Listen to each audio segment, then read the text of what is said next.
we all know who Sakib is. মাশরাফিও one of the best bowlers in the world বলে আমি বিশ্বাস করি।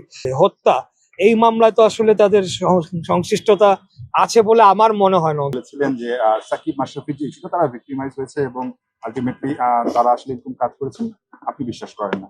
So, এখন দুজনকে নিয়েই নতুন করে আবার আলোচনা আমরা শুনছি, সাকিব দেশে ফিরবেন কি ফিরবেন না সেটা, মাশরাফি একেবারে লোকচক্ষুর অন্তরালে, কোথায় আছেন কেউ জানে না এমন একটা অবস্থা।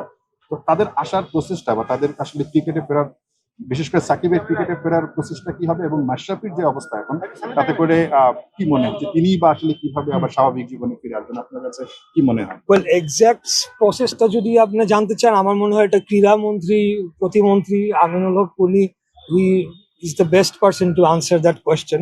তবে আমরা পলিসিগতভাবে এবং নৈতিকভাবে আমরা মনে করি যে স্পেসিফিক যে মামলাগুলো হয়েছে হত্যা মামলায়, সেখানে আমার মনে হয় না তাদের কোনো ইনভলভমেন্ট রয়েছে। আমি বলতে চাই যে অন্য কোনো ধরনের যদি তাদের বিরুদ্ধে অভিযোগ থেকে থাকে, সেটা থাকলে সেটা তখন সেইভাবে মামলা হওয়া উচিত বা অভিযোগ আনা উচিত। যাক, আপনার প্রশ্ন যেটা বলতে চাচ্ছি যে আমরা তো চাই যে আমাদের জাতীয় ক্রিকেটাররা আসুক, যাতে করে আমাদের টিম পারফরমেন্স ভালো হয়, এখন যা রয়েছে তার থেকে আরো বেটার হয়। কারণ we all know who Shakib is the best allrounder in the world, এটা তো অস্বীকার করার উপায় নাই। মাশরাফিও one of the best bowlers in the world বলে আমি বিশ্বাস করি। তো এখন যদি আইনিভাবে একটা পদক্ষেপ নেওয়া হয়, আমি বিশ্বাস যে ক্রীড়া মন্ত্রণালয় সেই ক্ষেত্রে ওনাদেরকে সহযোগিতা করতে আপনার কাছে পারবে। মনে হয় তারা এসে ফেস করলে ভালো হয়?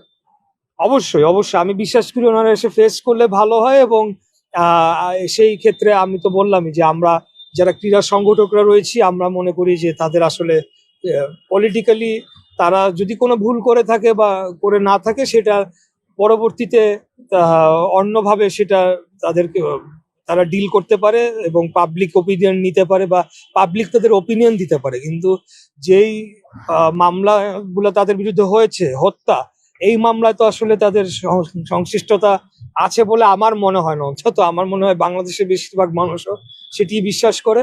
তো সেইভাবে তাদের বিরুদ্ধে যদি কোনো অন্য অভিযোগ থেকে থাকে, আমার মনে হয় যে তা ওনাদের ডিল করা উচিত বিষয়টা নিয়ে।